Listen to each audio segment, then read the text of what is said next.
vantagens do Evangelho, os benefícios do reino, nós queremos as benesses da fé, aquilo que talvez Deus possa fazer por nós, mas nós não estamos seguindo com um coração verdadeiro a Jesus, porque nós estamos interessados na verdade no mover, nós estamos olhando para as coisas que realmente fazem barulho. Deixa eu explicar algo para vocês, aquilo que Deus está construindo de genuíno não está no olho do furacão, está à margem. E talvez nós estejamos olhando para focos que na verdade não tem absolutamente nada a ver com o movimento de Deus. E Deus é tão sutil que Ele está trabalhando pelas bordas, fazendo coisas que talvez nós precisávamos estar mais atentos para perceber. Entenderam? E nós precisamos estar com discernimento aberto para compreender como Deus trabalha. Então, queridos, aqui fala sobre a grande multidão, e eu preciso às vezes saber se eu estou me identificando com essa grande multidão. E ali estava Bartimeu, o cego. Bartimeu estava no meio do caminho, Bartimeu estava com a sua autoestima completamente destruída, porque ele era um mendigo, ele era na verdade alguém que estava ali esmolando, alguém que não tinha identidade, porque na verdade ele era filho de Timeu, ele era conhecido, Bar é filho, Timeu é o nome do pai. Então na verdade ele não tinha nome, eles sabiam que ele era filho de Timeu, mas o nome dele é desconhecido. Ou seja, então ninguém sabe a verdadeira identidade desse cego. Ele era um mendigo, vivia na miséria, ou seja, tinha uma mentalidade que era uma mentalidade de mendigância, uma mentalidade privada, uma mentalidade pequena, e ele estava vivendo nas trevas, porque a cegueira que estava acontecendo com ele proporcionava isso. Alguns autores vêm dizer que, na verdade, por conta da quantidade de calcário que existia naquela época, talvez Bartimeu tivesse enxergado um dia, e por conta disso, quando Jesus pergunta para ele, Bartimeu, o que queres que eu te faça? Ele diz, que eu torne a ver, porque um dia ele já tinha enxergado, um dia ele já tinha visto, e alguma coisa havia acontecido no decorrer da sua vida que ele perdeu a visão. Repita assim comigo, perdeu a visão. Assim somos nós. Nós vivemos num determinado sentido da vida, e quando chega numa determinada altura da nossa existência, da nossa jornada, algo muito terrível pode ter acontecido conosco, algo muito complicado, que tenha na verdade feito com que a gente perca a visão. E nós estamos vivendo, na verdade nós não estamos vivendo, nós estamos existindo. E nós estamos vivendo assim, experimentando um estilo de vida sem qualquer tipo de perspectiva de futuro, porque a gente está nesse lugar em que a visão havia sido perdida. Então nós talvez estejamos como Bartimeu, esmolando à beira do caminho, dependendo dos outros, esperando dos outros, querendo que os outros se movam em favor de nós. E você sabe, um cego, ele não sabe para onde ele vai, e um mendigo não tem para onde ir. Imagine como é que estava a vida de Bartimeu. O cego não sabe para onde vai e o mendigo não sabe para onde ir. Então o que lhe restava era justamente ficar à beira do caminho, sem dinheiro, sem saúde, sem amor próprio, mas ele estava com uma expectativa. Repita comigo, ele estava esperando o Messias. Independente da situação em que nós estejamos vivendo, se nós temos a expectativa no nosso coração de esperar o Messias, tudo pode mudar a qualquer momento. Tudo pode mudar a qualquer momento, porque quando existe no nosso coração a expectativa de fé, de termos um encontro real com Cristo, esse encontro pode mudar toda a nossa história. Esse encontro pode mudar toda a nossa condição. E eu queria que você abrisse comigo 2 Coríntios, capítulo 4 e versículo 4.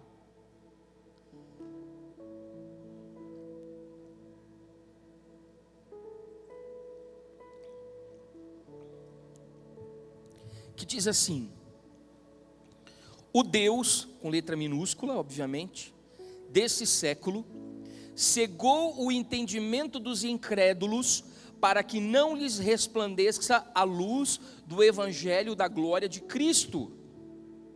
Olhe só que interessante isso. Então nós não estamos falando mais de uma cegueira natural, Nós não estamos mais falando de uma cegueira fisiológica, biológica. Nós não estamos falando mais de uma enfermidade, de uma doença. Nós estamos, na verdade, falando de uma cegueira espiritual.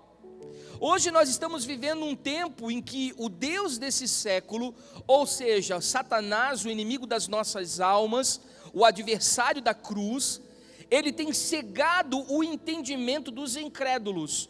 Agora deixa eu explicar uma coisa para você. Ele cegou o entendimento dos incrédulos, não dos ímpios. Então você pode estar dentro da igreja, você pode ter uma vida de relacionamento com as coisas de Deus, você pode estar envolvido com o ministério, você pode ter uma chamada linda da parte do Senhor, você pode estar vivendo a sua vocação, e mesmo assim estar vivendo a incredulidade. Mesmo assim estar vivendo longe de um posicionamento radical de fé. Você pode estar vivendo longe das convicções que você precisa ter para ter a sua vida transformada, porque quem cega o entendimento é o Senhor desse século, mas ele vem sobre incrédulos, sobre aqueles que apostataram da verdadeira fé. E ele diz isso para que não lhes resplandeça, ou para que não ilumine a luz do evangelho da glória de Cristo, ou seja, ele impede que nós entendamos que em Cristo nós podemos todas as coisas. Ele impede, ele bloqueia a nossa mente e nós acabamos desacreditando de que Deus pode mudar situações. Nós já aceitamos determinadas situações da nossa vida. Nós cruzamos os braços e achamos que aquilo é absolutamente normal, que nada vai mudar, que a vida é assim mesmo, ou seja, ele cegou o nosso entendimento. Mas não, quando eu consigo enxergar pelos olhos da fé o que Cristo pode fazer na minha vida, eu entendo que não há impossível para Deus. Que tudo aquilo que eu tenho vivido é passível de mudança, é passível de transformação. Jesus pode entrar em contato com qualquer mazela da nossa vida, com qualquer área caída da nossa existência e produzir e provocar uma transformação instantânea que pode nos surpreender. Jesus ainda continua sendo o Cristo do de repente. Ele pode mudar a nossa história. Repita comigo: Jesus pode mudar a nossa história, mas nós estamos às vezes sem conseguir ver a luz que resplandece da glória de Cristo. Nós não estamos conseguindo compreender a luz que vem de Deus. E aí tem alguns parâmetros, ou seja, alguns posicionamentos, repita comigo, posicionamentos, que nós começamos a enxergar em Bartimeu, de acordo com essa expectativa que ele tem de enxergar, de ver o Messias, e que nós podemos aprender com ele. E é justamente aqui que eu gostaria de começar a ministrar com você. Por quê? Porque aqui começa a dica de como você vai colocar em prática tudo aquilo que você recebeu nesses dias. Como é que eu vou voltar a ver? Eu entendi que eu estou cego. Eu entendi que o meu entendimento, ele está cego, ele está em trevas, eu preciso voltar a enxergar. Como é que eu vou fazer isso? A primeira coisa, repita comigo, interesse. Primeira coisa que nós percebemos na conduta do cego Bartimeu é interesse. A Bíblia diz que, ouvindo passar a multidão, ele perguntou: o que é isso? Nós precisamos ter interesse pelas coisas de Deus. Nós precisamos estar inclinados às coisas de Deus. Nós precisamos estar dedicados às coisas de Deus. Precisa haver no nosso coração uma predisposição de abraçarmos as coisas de Deus. Ou seja, Bartimeu, ele despertou para sair daquela situação. Bartimeu, ele percebeu que tinha alguma coisa acontecendo ao seu derredor, ele ouviu um barulho diferente, e ele usou o sentido que lhe restava, que era a audição, para mudar. Ou seja, muitas vezes, a gente se acostumou com a cegueira, mas a gente não usa a audição, a gente não usa o tato, a gente não usa o olfato, a gente não usa o paladar, lhe resta outros sentidos, mas nós estamos numa zona de acomodação. Nós estamos vivendo um comodismo, e nós não nos percebemos de que tem um barulho acontecendo ao nosso derredor, e que no meio desse barulho tem uma coisa importante e relevante acontecendo. E aí Bartimeu, ele entendeu que viver de ilusão uma hora acaba. Repita comigo: viver de ilusão uma hora acaba. Não existe, meu irmão, coisa mais terrível para um crente do que viver iludido. Você acha que está tudo bem na sua vida, mas Jesus precisa abrir as cortinas da verdade para te mostrar qual é a sua verdadeira realidade. Porque Jesus tem o grande desejo de nos mostrar como as coisas realmente são. Quem é um grande ilusionista é o diabo, ele cega o entendimento. Agora Deus não, Deus trabalha com algo chamado verdade. Ele nos mostra como a nossa situação de vida está. E aí Bartimeu, ele se compromete com a sua própria vida. Ele sai daquela área de inércia, ele sai daquela área de indolência, ele sai daquela área de braços cruzados, de acomodação, e ele diz: eu preciso sair daqui, tem alguma coisa acontecendo e talvez seja a minha chance. Segundo ponto, repita comigo: discernimento. Quando ele pergunta o que está acontecendo, as pessoas respondem para ele: é Jesus Nazareno, ele está passando. Mas aí ele chama Jesus Nazareno como? Ele diz: Jesus, filho de Davi, tem misericórdia de mim.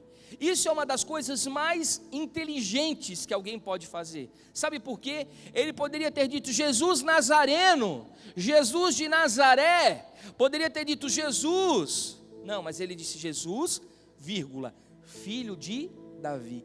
Esse era o título dado somente ao Messias. Ele sabia com quem ele estava lidando. Então ele não se deixa levar pelo que o povo comenta. Ele não se deixa levar pelo aqueles que estão interessados no mover. Não, ele age pela fé. Ele reconheceu a linhagem real de Cristo. Ele sabia que Jesus era o Messias, que vinha do tronco de Jessé, que vinha da raiz de Davi. Jesus naquela época tinha os montes, e Yeshua era um nome comum, mas esse título aqui, não, meu irmão, esse título aqui era dado somente ao enviado de Deus, ao Messias. Ou seja, ele reconhece a divindade de Cristo, ele reconhece Jesus como o verdadeiro Filho de Deus. Então quer dizer que ele não se guiava pela experiência alheia, ele não se guiava pelo testemunho de terceiros, mas ele buscava discernimento. Sabe qual é o nosso problema? Nós vivemos muito com o testemunho de vida do outro. Nós nos alimentamos do testemunho de fé do outro, do depoimento do outro, mas nós paramos de produzir as nossas próprias experiências que fortalecem a nossa fé e de enxergar os milagres que Deus propõe todos os dias na minha vida. Sabe de uma coisa? Quando eu levanto pela manhã da cama, que eu abro os meus olhos e eu vejo que eu estou respirando, eu digo: Senhor, eu sou grato, porque o Senhor me deu o milagre da vida. Nós paramos de perceber as coisas simples que acontecem durante todo o dia, porque essas coisas, quando elas são valorizadas, elas aguçam o nosso discernimento. Nós paramos de perceber as coisas dentro de um padrão humano e natural e passamos a perceber essas questões no âmbito espiritual. O terceiro ponto, repita assim comigo: persistência. Bartimeu, ele era persistente. Sabe o que quer dizer a palavra persistência? Ela é a junção de duas palavras, de persistir e de insistência. Na verdade, ela representa pessoas que permanecem acreditando, mesmo não tendo mais motivos. Alguém persistente é aquele que continua crendo, mesmo não tendo mais motivos. Olha só que interessante, a Bíblia diz que ele insistiu. Repita comigo: insistiu. E no original, essa palavra, ela vem na verdade do latim clamare, ou seja, ele gritou desesperadamente, implorando atenção. Sabe o que acontece com a gente? Nós estamos vivendo a nossa vida, e se alguma coisa dá errado, tá bom, deu errado, deixa assim mesmo, cruzamos os braços e vamos fazer outra coisa, porque nós desistimos fácil das coisas, nós paralisamos no meio do caminho, nós nos desmotivamos, nós jogamos para o lado, a gente não quer nem saber, porque quando acontece algum problema, ao invés de persistir, de continuar, nós paralisamos no meio da caminhada. E ele ensina algo diferente para mim aqui. Ele se desespera, gente, com lágrimas e súplicas. E quem grita é porque está longe. Quem grita é porque está longe, ele precisa ser ouvido. E ele quer desesperadamente a intervenção de Jesus na sua vida. E a Bíblia diz que por 2 vezes ele continua insistentemente a clamar até que seja ouvido. Sabe o que está faltando para nós? Nós realizarmos algumas loucuras na nossa vida para a gente ser percebido por Deus. Eu acho que nós estamos muito certinhos, muito na mesmice. Nós estamos muito medíocres, e eu não gostaria que você entendesse essa palavra como uma palavra de ofensa ou pejorativa. A palavra medíocre, ela vem de mediocre, é a junção de 2 palavras. O que é mediocre? Aquele que alcança a metade da montanha. Você chega, você sabe que o topo é ali, então você chega na metade, aí você olha para baixo, você vê alguns subindo, você olha para cima e já vê alguns estabelecidos, você diz, aqui está bom para eu ficar, mediocre, metade da montanha. Não, você precisa ir além. Olhe para a pessoa que está ao seu lado e diga assim, vá além. Ele queria revelar o seu desejo a Jesus. Ele queria insistentemente, por isso ele redobra o empenho. Sabe o que precisaria acontecer conosco quando as coisas dão errado? Nós precisamos redobrar o nosso empenho, nós precisamos fazer melhor, nós precisamos tentar uma única vez, e continuar mais uma vez, e tentar mais uma vez, e quantas vezes for necessário, mas logo nós já desistimos, nós não damos continuidade à nossa ação. Como nós vamos aprender com Bartimeu? Ele foi persistente. Repita comigo, persistência. E aí vem um novo aprendizado com Bartimeu. Repita assim comigo a palavra foco. Bartimeu, ele evitou distrações. Ele sabia exatamente o que ele queria. A multidão, gente, era muito grande. Imagine a quantidade de pessoas que estavam circulando aquele lugar. E imagine também se ele tivesse continuado com a mentalidade medíocre. Aquela multidão não lhe renderia boas esmolas. Se ele tivesse um coração voltado nas riquezas, não seria um bom dia para o mendigo?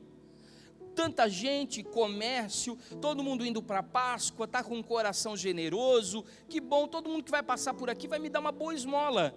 Então com aquele movimento, todo cego ficaria muito feliz, ficaria muito animado, porque ganharia muitos bons trocados. Mas ele sabia que aquilo que ele precisava, não estava na esmola das pessoas, tinha algo mais atraente acontecendo naquele ambiente, ele precisava se focar naquilo. Ele sabia de onde viria a solução para a sua vida. Ele não queria mais esmolas, ele queria voltar a enxergar. E aquela multidão podia somente lhe dar alguns tostões, mas Jesus poderia lhe dar a cura completa. Ele tinha foco. Ele podia estar rodeado de barulho, mas ele não se dispersou. Sabe o que acontece conosco? Nós estamos rodeados de muitas vozes. Às vezes é a voz de Satanás, às vezes é a voz do nosso eu, às vezes é a voz do mundo ao nosso redor, às vezes é a voz de Deus, mas é tanta voz que a gente fica confuso, a gente não sabe mais onde é que nós estamos, de tanto barulho, de tanta poluição sonora e espiritual. Nós estamos atormentados, atordoados, a gente não sabe como sair daquele lugar. Mas ele reconheceu que algo estava acontecendo de diferente naquela multidão, e a sua cegueira, ela era física, mas ela não era espiritual.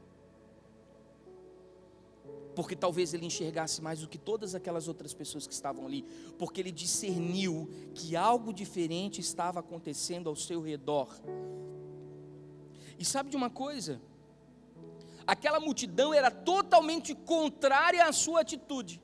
Às vezes a gente reclama, porque a opinião desse foi isso, a opinião daquele foi outra, e a gente vive pautado na opinião das pessoas, no que as pessoas pensam a nosso respeito. Ele não viveu isso, ele tinha foco. Aquela multidão o repreendeu, aquela multidão o criticou, aquela multidão o censurou, até zombou dele, mas ele não parou de gritar por Jesus, o filho de Davi.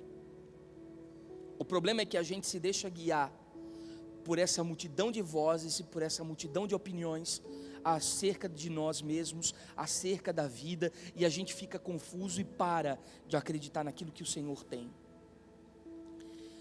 Outra coisa que eu observo nele, repita assim comigo: ver antes de enxergar. São coisas completamente diferentes. Sabe que um dia eu estava fazendo um curso com a minha cunhada.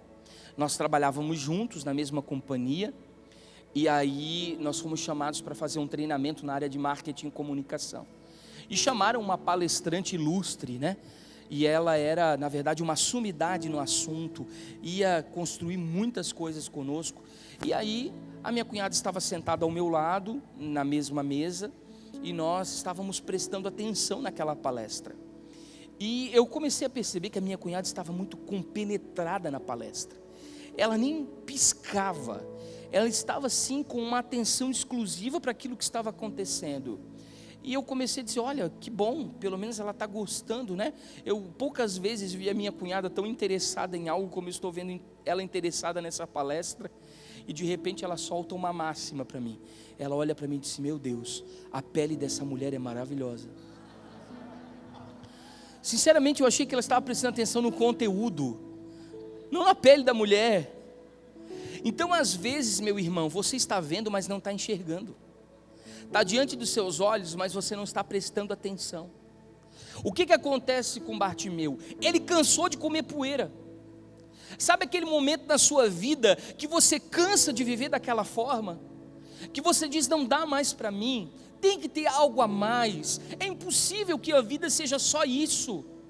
Ele começa a se abrir para novas expectativas daquilo que o Messias pode realizar na sua vida. Ele amplia o seu horizonte espiritual, ele se abre para o novo. No versículo 49, o verbo clamar, como nós falamos do latim clamar, ele aparece 3 vezes. Deixa eu lhe dizer, cegos geralmente tateiam.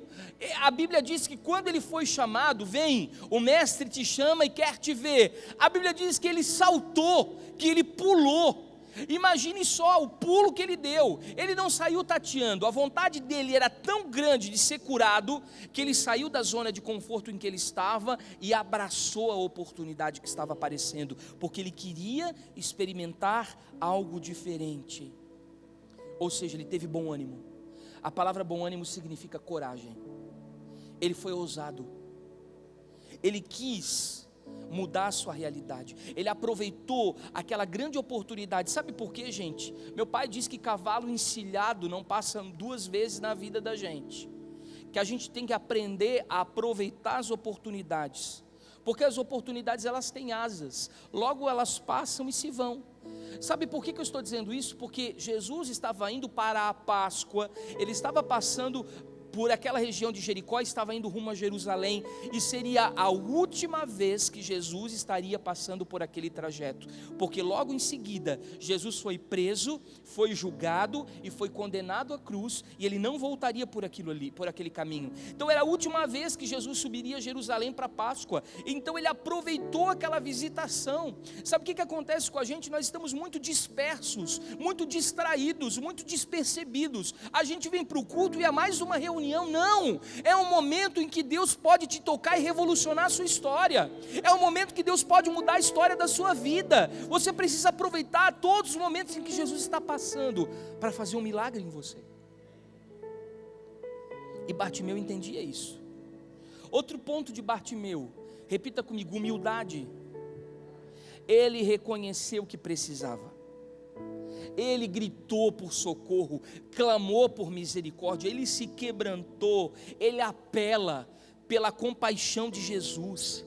ele não pede justiça, ele não reivindica seus direitos, ele não impõe a sua vontade, ele apenas pede compaixão.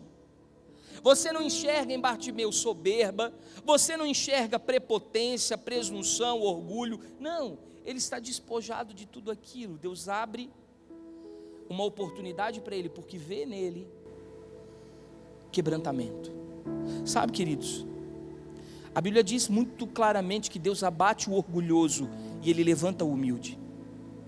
Sabe por que nós somos muito individualistas, nós somos muito egoístas, nós ainda trabalhamos sob expectativas irreais que as pessoas geram sobre nós, nós ainda resolvemos as nossas carências afetivas, sabe, suprindo essas necessidades interiores com as pessoas que estão ao nosso derredor. A gente tem muitas projeções que ainda roubam a nossa identidade, mas eu vejo que aqui não, ele foi humilde, ele foi humilde, ele clamou por misericórdia, ele clamou por compaixão, ele se quebrantou. Às vezes o que nos falta é isso, às vezes o que nos falta é isso. Repita comigo, o próximo ponto que Bartimeu nos ensina é a palavra desprendimento. Repita comigo, desprendimento. A Bíblia diz que quando ele foi chamado, vem cá Bartimeu, o Senhor te chama, Ele quer falar com você. De pronto ele largou a sua capa. Gente, a capa para o mendigo é algo extremamente importante. Na verdade, aquela capa representava a velha vida de Bartimeu, representava a velha criatura de Bartimeu, representava todo aquele histórico de mendigância, aquele histórico de pobreza de alma, aquele histórico de vergonha, aquele histórico de humilhação, de dor, de esmolas. Mas ele abre mão da única coisa que ele possuía, porque era a única coisa que ele tinha, o único bem era aquela capa velha. Gente, a capa de um mendigo é a sua garantia de existência. A capa de um cego é a sua garantia de existência. Por quê? Porque durante o dia é uma proteção do sol, durante a noite é uma cama para dormir.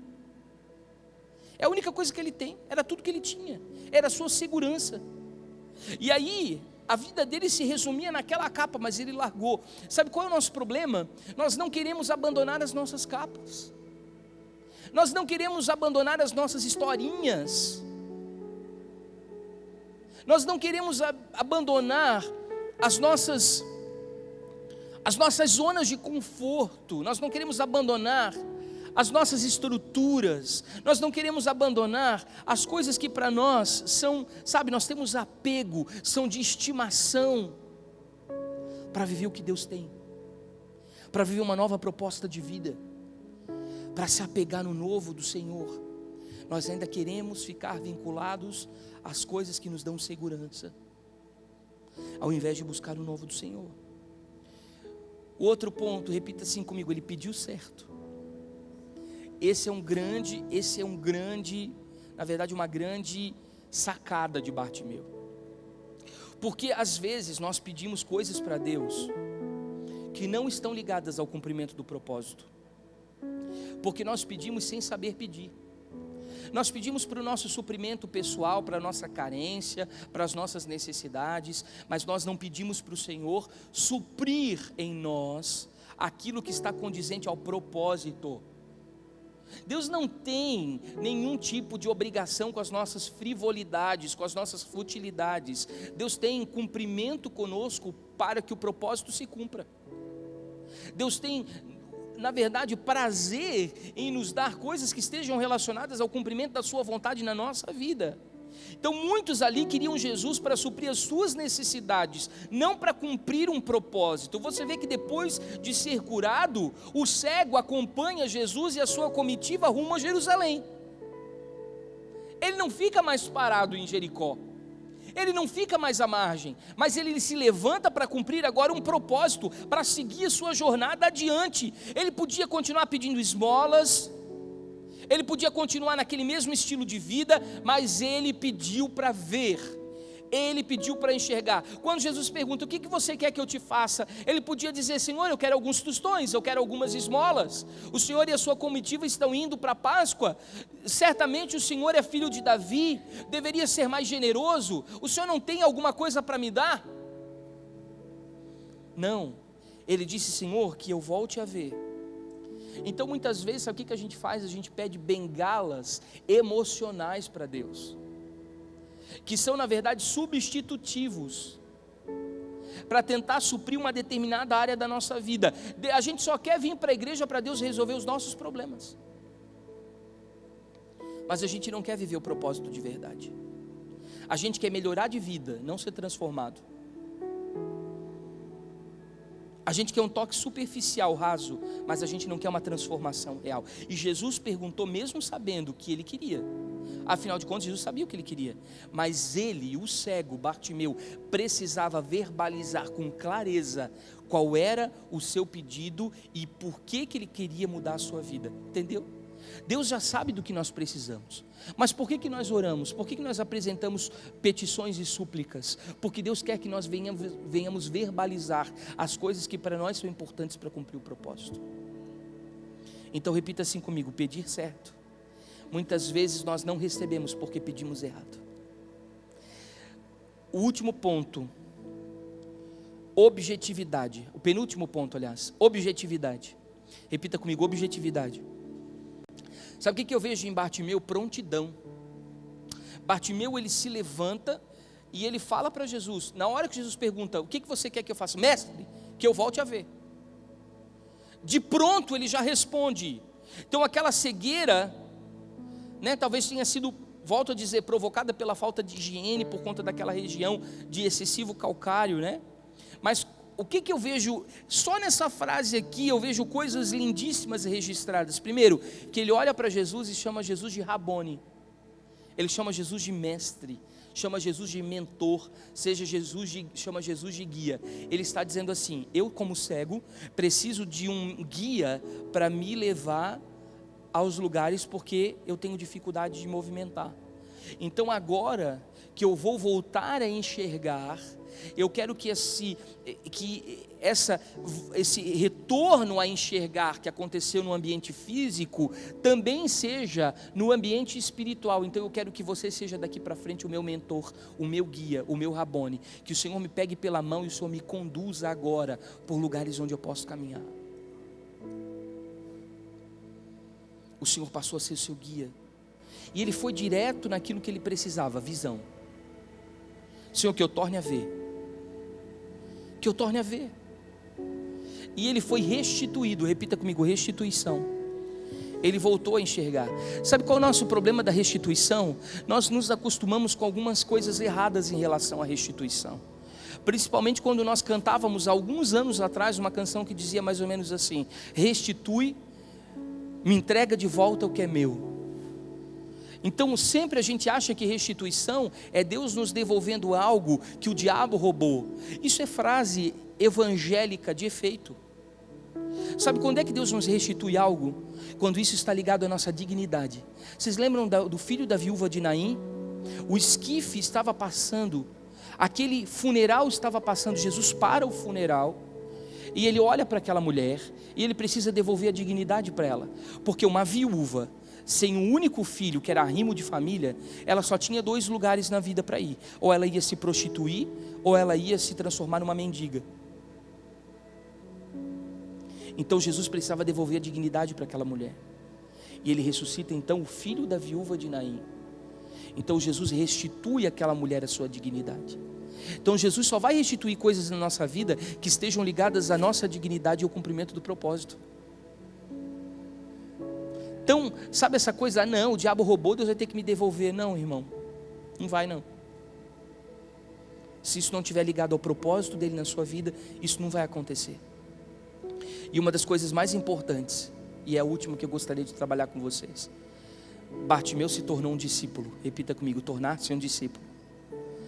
ter um coração aprendiz, ter um coração ensinável, ter um coração tratável, porque depois de ser curado, ele poderia ter ido trabalhar, poderia ter ido cuidar da sua família, podia ter ido ver o comércio local que estava acontecendo naquela localidade, ele poderia ter se distraído, mas não, ele seguiu a Jesus. Repita assim comigo: seguir a Cristo.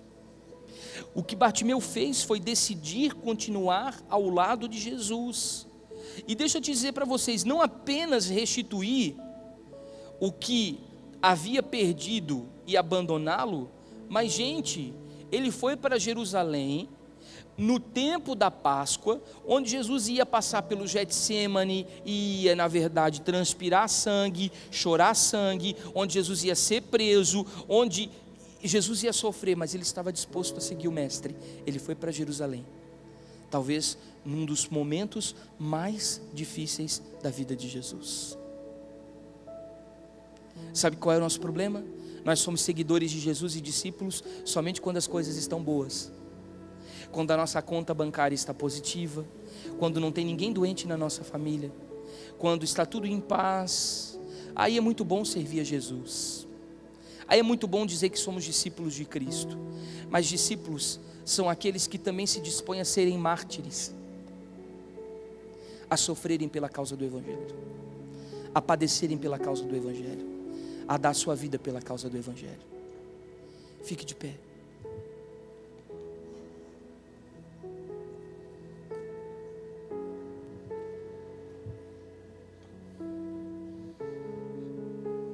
Feche os seus olhos.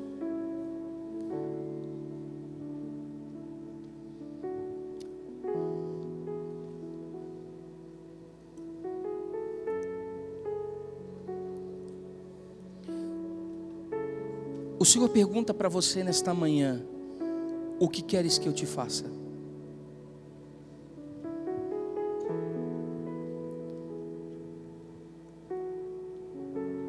E a sua resposta precisa ser clara. O que você exatamente quer que o Senhor faça? Bartimeu sabia que se ele voltasse a ver, ele poderia trabalhar, ele poderia produzir, ele poderia frutificar, ele poderia prosperar, ele poderia sair daquela vida de mendigância, ou seja, tudo que ele precisava voltar a ver, porque aquilo estava ligado a um propósito muito maior. Não peça para as suas necessidades, não peça para as suas carências, seja claro com Cristo, diga assim: Senhor, eu preciso disso. E essa é uma manhã de milagres. Essa é uma manhã em que o Senhor vai proporcionar a você coisas que na sua visão são impossíveis, mas você não faz parte da grande multidão. Você é aquele que hoje está clamando: Jesus, filho de Davi, tem compaixão de mim. Será que o Senhor pode encontrar no seu coração essa disposição? Será que você pode gritar nessa manhã como Bartimeu gritou: Jesus, filho de Davi, tem compaixão de mim? Qual é o tamanho da sua fome? Qual é o tamanho da sua sede? Qual é o tamanho do seu desespero? Qual é o tamanho?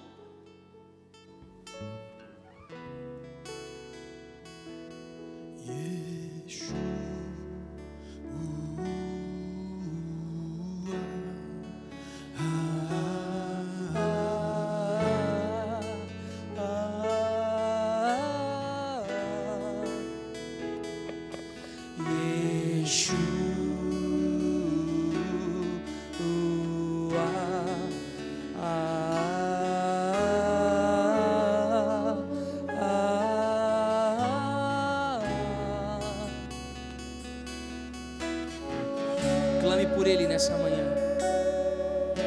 Essa é a manhã do seu milagre. Qual é o tamanho do seu desespero? Qual é o tamanho do seu desespero? O que você quer que Ele te faça? O que você quer que Ele te faça?